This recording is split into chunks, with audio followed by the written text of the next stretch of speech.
आज हम डिस्कस करने वाला है इलेक्ट्रिकल सब स्टेशन, जिसे आप जीएसएस भी कहते हैं, ग्रिड सब स्टेशन, जो इम्पोर्टेंट रोल अदा करता है इलेक्ट्रिकल सप्लाई सिस्टम में। तो इलेक्ट्रिकल सब स्टेशन में क्या क्या पार्ट्स होते हैं, कैसे काम करता है, इसका क्या डेफिनेशन होता है, हम डिस्कस करेंगे। So let start. Presented by Kapil Prasad. Okay, electrical sub station. सबसे पहले हम डिस्कस करेंगे सब स्टेशन होता क्या है। सब स्टेशन की डेफिनेशन क्या है? Sub station is a combination of electrical equipment. Electrical equipment क्या होते हैं? तो सब स्टेशन में लगे रहते हैं सीटी, PT, lighting arrester, transformer, capacitor, various सब इक्विपमेंट। सेकंड कॉम्बिनेशन आता है सब स्टेशन पार्ट में स्विच गियर। स्विच गियर में सर्किट ब्रेकर और आइसोलेटर को हम इंक्लूड करते हैं। नेक्स्ट पार्ट आता है control device like relay and sensors, जो करंट वोल्टेज काफ़ी चीज़ों को सेंस करने के लिए यूज होता है। इन तीनों चीज़ों का कॉम्बिनेशन ही सब स्टेशन होता है। ये तो हो गया सब स्टेशन क्या होता है। अब सब स्टेशन क्या काम करता है? फर्स्ट वर्क हो गया which monitoring and control electrical system. ये इलेक्ट्रिकल सिस्टम को मॉनिटर और कंट्रोल करता है कि कितना वोल्टेज है, सब लाइन में कितना करंट है, और इन यदि फॉल्ट करंट आता है तो इसको कैसे कंट्रोल करना है, सिस्टम को ट्रिप करना है, वो चीज़ें ये मॉनिटर कंट्रोल में आ जाता है। नेक्स्ट आता है स्टेप अप और step down voltage. Sub station का मोस्टली यूज इसीलिए करते हैं, जैसे हाई वोल्टेज को हम स्टेप डाउन भी कर सकते हैं अकॉर्डिंग रिक्वायरमेंट। यदि हमें डिस्ट्रीब्यूशन में देना है तो सब स्टेशन में जो हाई वोल्टेज सप्लाई आती है उसको स्टेप डाउन करके हम डिस्ट्रीब्यूशन सब स्टेशन में दे देते हैं। यहाँ दूसरा ऑप्शन होता है स्टेप। यदि हम ट्रांसमिशन करना रहता है तो हम पावर स्टेशन पे जो सब स्टेशन होते हैं वो स्टेप अप सब स्टेशन होते हैं। जो जो जनरेशन होता है 11 kV या 33 kV पे, इस सप्लाई वोल्टेज को स्टेप अप करके हम आगे ट्रांसमिट करते हैं डिस्ट्रीब्यूशन के लिए, like 132 kV, 220 kV, 400 kV, 765 kV, 1200 kV। आजकल 1200 kV पे भी प्रैक्टिकल चल रहा है। कुछ सब स्टेशन है इंडिया में जहाँ 1200 kV सप्लाई का ट्रायल चल रहा है ट्रांसमिशन का। और protect the system from fault.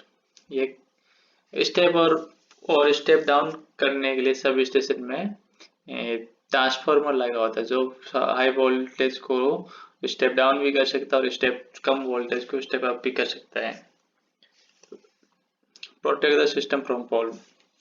Sub station काफ़ी लाइनों से जुड़ के सप्लाई जो आती है जनरेशन लाइन से होकर आती है, तो उस लाइन में फॉल्ट आ सकता है। जैसे अर्थ फॉल्ट, कोई जानवर उस पर या पक्षी बैठ जाए तो उससे अर्थ फॉल्ट आ जाता है, या लाइटनिंग के कारण जो फॉल्ट आ जाता है, उन फॉल्ट को सब स्टेशन को प्रोटेक्ट करने के लिए सब स्टेशन में सेंसर रिले लगे होते हैं। तो वो फॉल्ट को सेंस करके उस फॉल्टी पार्ट को सब स्टेशन में जैसे पहले ही ट्रिप कर देते कि आगे के इक्विपमेंट डैमेज ना हो। हम इसका ब्रीफ डिस्क्रिप्शन आगे करेंगे। चलो देखते हैं, लेट्स सी। अब हम एक सब स्टेशन का एक ओवरव्यू कर लेते हैं कि सब स्टेशन में क्या क्या पार्ट होते हैं, कौन से पार्ट को क्या कहते हैं, स्ट्रक्चर जो लगी होती है उसको क्या कहते हैं।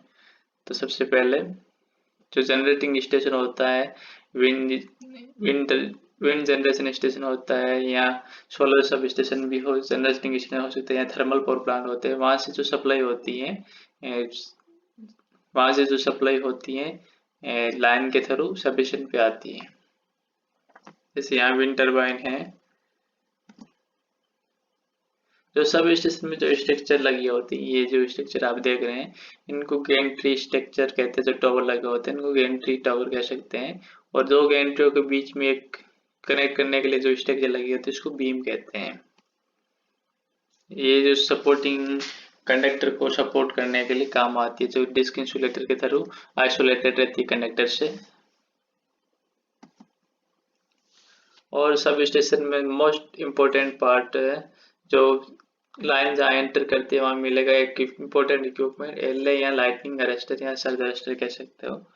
लाइटनिंग अरेस्टर का क्या काम होता है, एक तरह से आप इसको, जैसे ये लाइन एंटर कर रहे थे यहाँ पे है, तो एक तरह से ये बॉडी गार्ड या गेटमैन कह सकते हो, जहाँ से कोई भी व्यक्ति बिना चेकिंग के अंदर एंट्री नहीं कर सकता। इसी प्रकार लाइटनिंग अरेस्टर क्या करता है, जैसे हाई सर्ज वोल्टेज आ जाता है, एक लिमिट से अधिक वोल्टेज आ जाता है, यहाँ फॉल्ट करंट आ जाता है, हाई फॉल्ट करंट या लाइटनिंग वोल्टेज या लाइटनिंग करंट आ जाता है, तो उस लाइटनिंग करंट को ये ग्राउंड कर देता है, ताकि आगे जो इक्विपमेंट है उस फॉल्ट करंट से बच जाए या लाइटनिंग करंट से बच जाए, लाइट हाई वोल्टेज या लाइटनिंग से बच जाए। ये कैसे वर्क करता है, इसका डिटेल डिस्कशन हम नेक्स्ट वीडियो में करेंगे। नेक्स्ट इक्विपमेंट आता है आइसोलेटर। आइसोलेटर को अब एक तरह से स्विच की तरह मान सकते हो, एक स्विच ही होता है।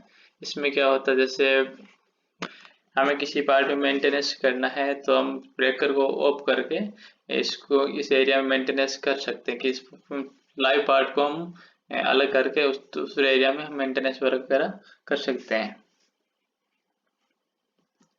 नेक्स्ट आता है सीटी। सीटी का कम फुल फॉर्म होता है करंट ट्रांसफार्मर। करंट ट्रांसफार्मर का वर्क होता है करंट मेजरमेंट।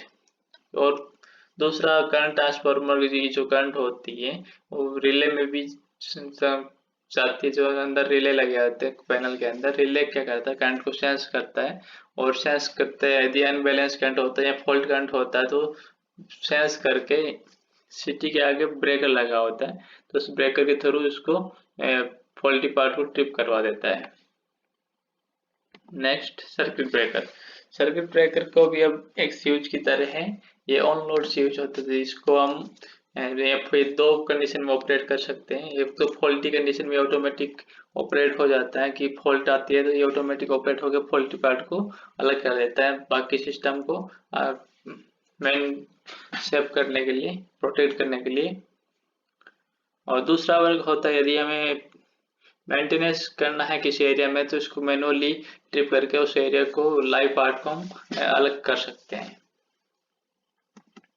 नेक्स्ट आइसोलेटर हो गया। एक सब स्टेशन में काफी आइसोलेटर लगे होते हैं, जैसे ये एक पूरा बे हो जाता है, इस बे में एक लाइन से जुड़ा आइसोलेटर, तो लाइन आइसोलेटर, जो आइसोलेटर आगे बस से जुड़ा है, यहाँ एक बस लगी होती है, बस से जुड़े जो आइसोलेटर का बस आइसोलेटर हो जाता है। ये जो है बस क्या होती है, कॉमन करंट कैरिंग कंडक्टर होता है, जिसमें 3 फेज हो गया। तो जैसे यहाँ पे एल्यूमिनियम की बस use, aluminium conductor pipe type bus conductor है, तो उसका बस में यूज किया है। तो ये जो बस होती है जिसमें 3 फेज RYB, तो इसी कॉमन सप्लाई जो सभी लाइन से जो सप्लाई आ रही है इस बस पे जाती है, इस बस से को पूरी बस चार्ज हो जाती है, इस बस से हमें जहाँ सप्लाई देनी होती है उस कॉमन पॉइंट से हम सभी पे सप्लाई दे सकते हैं। नेक्स्ट, बस के आगे जो आइसोलेटर जुड़ा बस आइसोलेटर हो जाता है, उसके बाद आगे और सर्किट ब्रेकर जो है ट्रांसफार्मर सप्लाई के लिए होता है। नेक्स्ट, ट्रांसफार्मर के लिए सिटी। Next, LA। हाँ, LA क्या होता है, हमने आपको बताया कि लाइन के पहले एंटर करती है वहाँ LA होता है, लेकिन LA ट्रांसफार्मर के भी दोनों साइड LA लगे होते हैं ट्रांसफार्मर को प्रोटेक्ट करने के लिए। यदि बाई चांस कोई रीजन से यदि फॉल्टी करंट या लाइटनिंग करंट या हाई सर्ज वोल्टेज यहाँ पहुंच गया तो ट्रांसफार्मर को डैमेज ना कर दे, इसके लिए ट्रांसफार्मर से दोनों साइड में LA लगे होते हैं। एक तरह से हम इसे ट्रांसफार्मर का बॉडी गार्ड भी कह सकते हैं, कि ट्रांसफार्मर को फॉल्ट से बॉडी, ट्रांसफार्मर को तक फॉल्ट पहुंचने से पहले ही LA फॉल्ट को ग्राउंड कर देता है। यदि फॉल्ट लेवल बहुत हाई लेवल का होगा तो LA ब्लास्ट हो जाएगा, लेकिन ट्रांसफार्मर को कुछ नहीं होगा। नेक्स्ट आता है पावर ट्रांसफर। सब स्टेशन का सबसे इम्पोर्टेंट पार्ट ही पावर ट्रांसफर होता है, इसको सब स्टेशन का आप हार्ट भी कह सकते हो।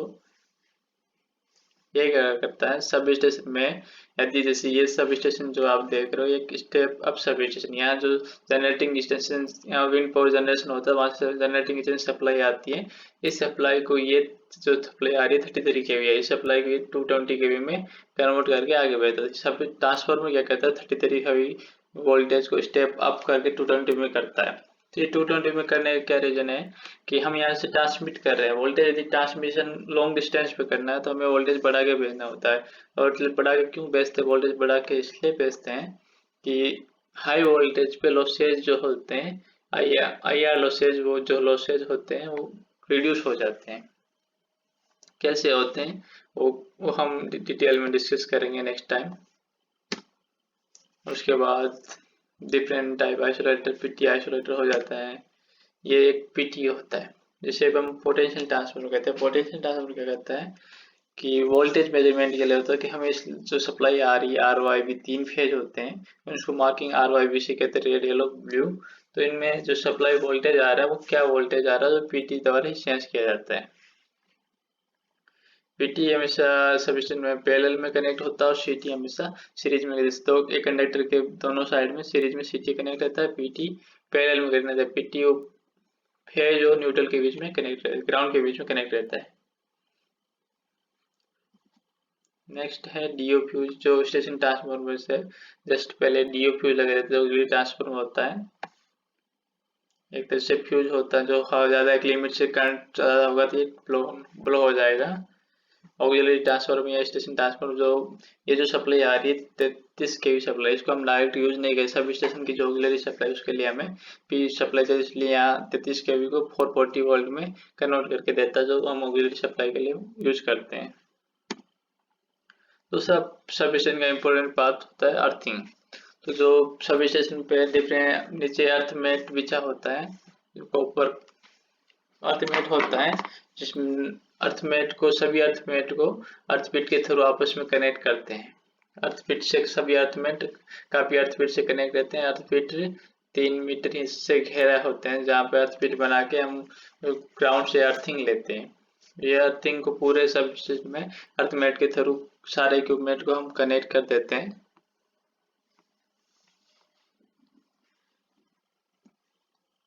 जो अर्थमेट से जो अर्थिंग होती है, राइजर के थ्रू जो मेट फ्लैट होती है, उससे हम इक्विपमेंट में अर्थ कर देते हैं।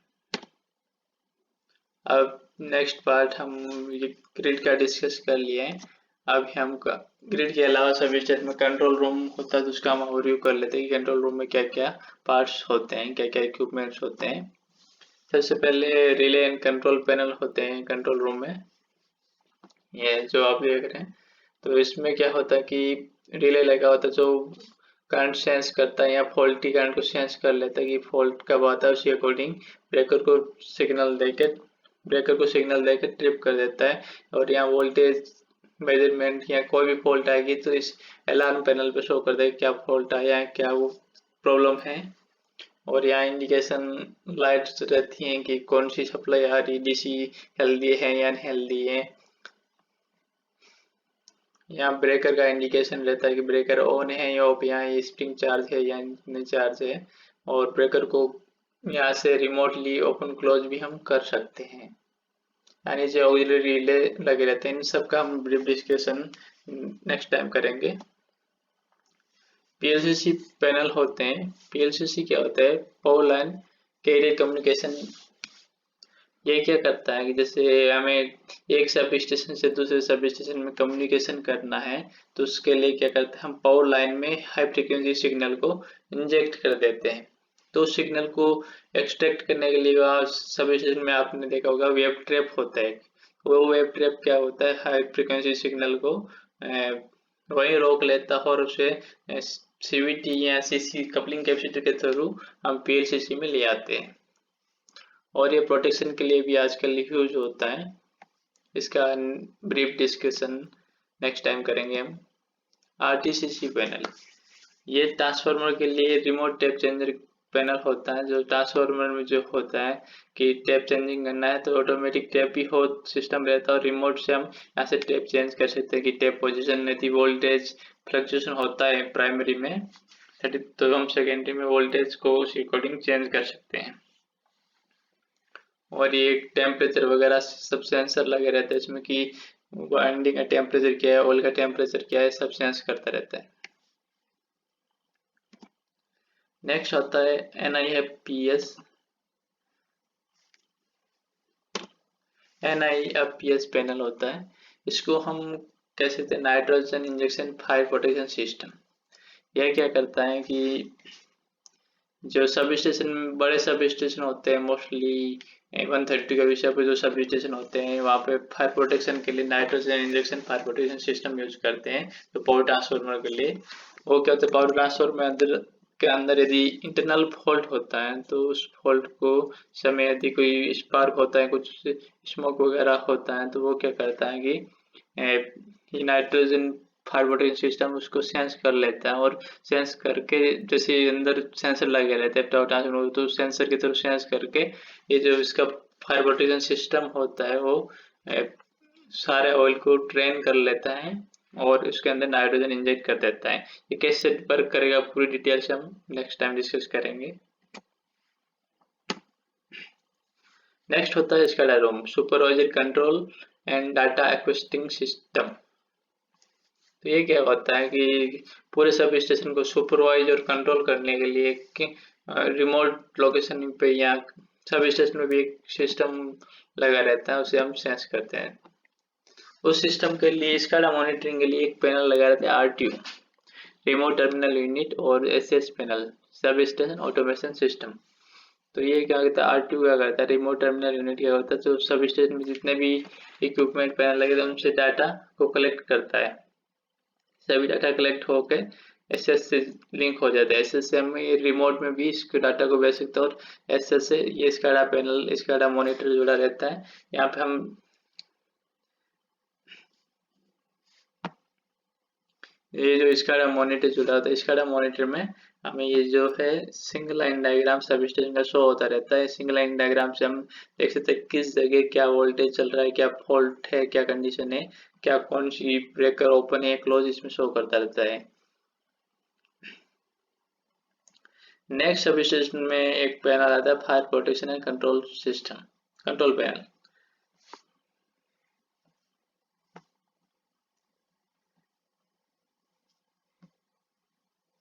ये क्या कहता है, फायर प्रोटेक्शन कंट्रोल पैनल, जो सब स्टेशन में अलग अलग जगह अलग अलग रूम में सेंसर लगा होता है, हीटिंग सेंसर या लाइटिंग सेंसर। जैसे कहीं पे हीट होता है या स्मोक होता है, ये सेंस कर लेता है, शो कर देता है कौन से एरिया में स्मोक हुआ है, हीट हुआ है या फायर लगा हुआ है। नेक्स्ट होता है लॉकआउट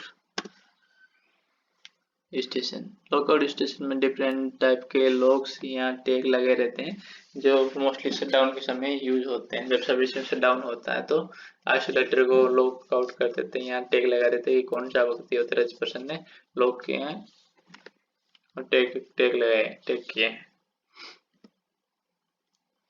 एसीडीबी रूम, एसीडीबी रूम में एसीडीबी मतलब एसी डिस्ट्रीब्यूशन बॉक्स, तो सब स्टेशन नॉर्मल एसी की सप्लाई होती है, जो सिंगल पेज या 3 पेज जो भी सप्लाई होती है पैनल को या दूसरे इक्विपमेंट को, तो वो एसी की सप्लाई यहाँ से होती है कि सभी में डिफरेंट एमसीबी लगी होती है, सीएमसीबी के थ्रू एसी का डिस्ट्रीब्यूशन होता है। नेक्स्ट होता है battery charger panel. Battery charger panel क्या करता है, बैटरी को चार्जिंग करने के लिए सब स्टेशन का मोस्ट सेकेंड इम्पोर्टेंट चीज हो जाता है डीसी। सब स्टेशन में डीसी होना जरूरी है क्योंकि स्टेशन की कंट्रोल सप्लाई डीसी होती है। तो डीसी बैटरी यूज करती है मोस्टली, कहीं कहीं जगह 220 वोल्ट डीसी यूज करता है, कहीं और 110 वोल्ट डीसी यूज करता है। यहाँ 220 वोल्ट डीसी बैटरी चार्जर है और 48 वोल्ट का बैटरी चार्जर है, जो 48 वोल्ट जो सप्लाई है पीएलसीजी वगैरह में यूज होती है।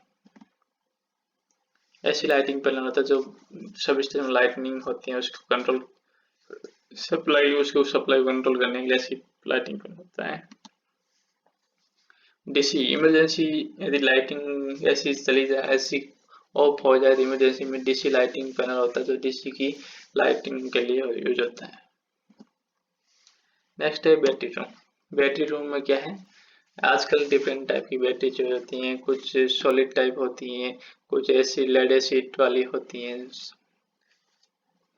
ये जो बैटरी होती है VRA बैटरी होती है, VRLA valve regulator lead acid battery होती है। जो ओके सब जो बैटरी होती है डबल बैटरी यूज करते हैं, 220 volt battery bank 1 and battery bank 2 and एक होता है 48 वोल्ट बैटरी सेट, जो पीएलसीसी पैनल में mostly 48 volt supply voltage use करते, बाकी कंट्रोल करने वाले पैनल में 220 वोल्ट डीसी यूज करते हैं, कहीं कहीं जगह हम 1110 वोल्ट डीसी भी यूज करते हैं। ओके, आपको ये वीडियो कैसे लगा? ये काफ़ी टाइम हो गया, हम नेक्स्ट डिटेल डिस्कशन सभी चीज़ों का नेक्स्ट वीडियो में करेंगे, जिसमें sub station related, sub station में इरेक्शन प्रोसेस बेसिक से लेके एंड हम डिस्कस करेंगे। यदि वीडियो अच्छा लगे तो लाइक करें, शेयर करें, सब्सक्राइब करें। Thank you.